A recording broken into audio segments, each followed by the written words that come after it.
And welcome back. You're just in time for Second Chance highlights here on the Friday Night Football Blitz, featuring our game of the week, a black and gold division game between Nederland and Vider. Vider has had their troubles with Nederland over the year, trailing the series 53-9-1. I've said that before.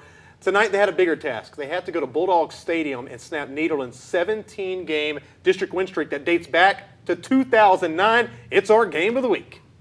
Acadian Ambulance presents the game of the week. And going through records this week, I didn't find the exact time Vider has won a game at Nederland, but it had to be the early 80s or late 70s. Needless to say, it's been a long time since they've got a win there, but things looked great early on because Kendrick Hopkins is fumbling the ball. Vider took over as Alex Butte hops on it, and that would lead, though, to a field goal, not a touchdown. That would be huge. 3-0 second quarter. That is when Preston White finds Sage Say. Great job by the receiver there, going over the defensive back. 7-3, Big Ned. Now, Pirates trying to get something going. Guess Simmons going with a deep ball nearly to the end zone. Instead, it's going to be picked off by Trey Richardson as he runs this one back out to the 6. Nederland would have a nice long drive from there and setting this up. That is White to Colton Kimler, nearly the same pass play that he had to Sage Say earlier. This one makes it 14-3. Then Marcus Barton gets the blocks, and once this happens, nobody's going to get him. He is gone 35 yards to the end zone, 21-3 at this point. And Big Ned has a big win. That's 18 straight district wins. They take it 31-10. After the game, Adam Wright files his post-game report as he caught up with a couple of winning Bulldogs. All right, guys, I am joined by the winning coach of the Nederland Bulldogs, Larry Newman. Larry, a big rivalry coming into the game. You guys historically do pretty well against the Vider Pirates. What'd you tell your guys before the game tonight? Well, you don't have to speak much about it. In the first district game, and against anybody, we'd have been ready to play, but especially Vider because they've been so successful here in the last recent history, and Coach Matthews and them guys, they were ready to play. They're far from finished after tonight. They'll be in the mix at the end, I guarantee you. Were you impressed with your team tonight? Well, I was, based on how we started the ball game. We had a little adversity right off the bat, and defense came up big, and really the whole first half defense did, and the offense came up some great big plays, and then we were able to run the ball when everybody knew we were running it, and anytime you can do that, that's a real positive. How important is it to win the district opener? Everybody wants to start 1-0. You know, it's a tough district, and every Friday night you never know, and getting off to a good start is always important. All right, Coach, thank you. Congratulations. Thank you. Appreciate it. All right, now I'm going to turn over here to senior quarterback for the Bulldogs, Preston White. Preston, 2 touchdown passes for you tonight. How do you think the team played tonight? What do you think the keys to your success were tonight? I couldn't do it without my O-line. We did a great job running the ball, and my receivers got open and made good plays. How do you think? Anything else you'd like to say about the victory? Our D-line did good. We made some stops when we needed it. We didn't come out like we planned, but at the end it all came together. Ready for next week? Yes, sir. All right, good luck. Thank you. Thank you. All right, guys, back to you. All right, thanks, Adam. And Nederland hits the road for that always wonderous trip to Livingston next week. And anytime you go to the jungle, it can be a little hairy out there. First of all, you got this lady on the PA there that, let's just say she's a character, and she says a lot of crazy things. Plus, there's like tree limbs that hang over the visitor side. It's very small. If you don't get there early, they will lock the fence on you. Can't get in.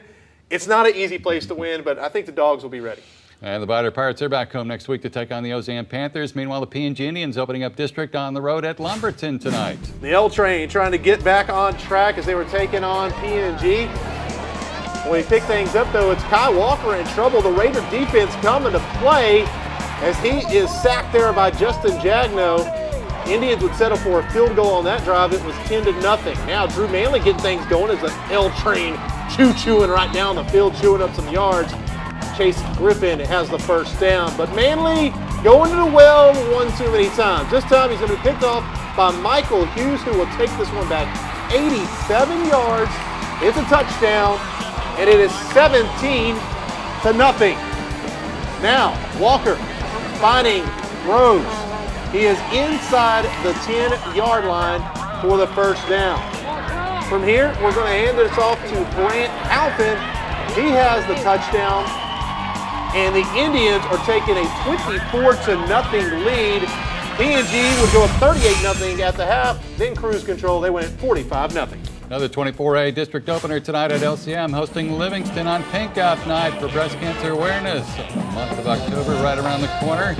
And Caleb Harley has plenty of time, zips it over the middle, and behind the defense there is Dalton Doyle. Doyle caught from behind, goes down to about the 25-yard line. LCM would settle for a field goal here in the early second quarter, and it's a 3-0 lead. Now Livingston trying to bounce back. There's their quarterback on the rollout, buys some time. Being chased there by Caleb Green, gets the pass away, and it's caught down to the 30-yard line for Livingston at the LCM 30. And they would mount a drive. This time Green with a nice sack there as LCM tries to hang in there, but moments later, Lions have it down near the goal line, and it's a touchdown run to give Livingston a 7-3 lead, but LCM bounces back. Caleb Harley finds Dalton Doyle, sets the screen there, nice block there, into the end zone for the touchdown, and a 10-7 LCM lead. They go into the win tonight as we check the final. It was 28-21. In 21-5A Memorial, they were starting off district play against those Deer from Deer Park. Field goal attempt right here, gets the Titans on the board to start things off. 3-0 PAT. How about those Deer? Well, they were back to punt, and this one is going to be blocked. Dante Lovelette, he's officially going to recover this one. He saw green, he saw a touchdown. He saw nearly a fumble back to the other side, and he would recover this one about the 6-yard line. But sure enough, the Titan offense would struggle and settle for a field goal once again. It's 6-0. Here comes Deer Park now. Connor Means, he's going to fake the handoff, go around the end, takes this one into the end zone. Their extra point was good as the Deer take the 7-6 lead. Deer knocking on the door, trying to get something going here. Love a lot. He is going to stone that running back there at the wall, up in the air. Couldn't get in, but on the next play, they would. Trey Farmer, he takes it in this time. 14-6, Deer Park, and you're thinking upset, right? Well, guess what? Memorial wakes up. They take it 19-6. Big win for the Titans as they hit the road next week for Channelview. How about the Silsbee Tigers hosting Orangefield in the 21-3A opener tonight? Silsbee, Patrick Reed at quarterback, 3-year starter now, and he takes him on the opening drive of the game. Little play action head fake there, and he's into the end zone for an early 7-0 lead. Orangefield tries to get on the board as they hand it off to Dustin Barrett. Barrett sets up his blockers, speed to the outside, but he's caught there by the Tiger defense, brought down. They're across midfield now going for it on fourth down. Carmarco Wiley on the rollout. He's cut down by the Silsbee defense tonight as they turn it over on downs. And watch this, the pump fake by Reed. And he fires it over the middle to Zayon Jackson, who takes it down to the 1-yard line. Silsbee would score moments later as we check the final. All Tigers all the time tonight as they win at 52-14 over Orangefield. So a tough way for those Bobcats to open up district. Still think that is a playoff team. Silsbee got 4 playoff teams. That's right. There's 4 playoff teams this year.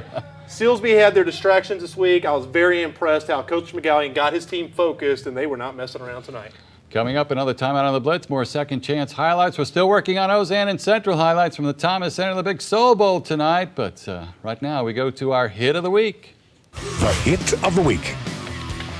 And it's from that Memorial game. And that is the big. You just saw it moments ago. A big stop right there. They would stop them at the line. That's why you don't leave your feet, kids, unless you know you're laying in the end zone, because you get embarrassed, and that becomes the hit of the week.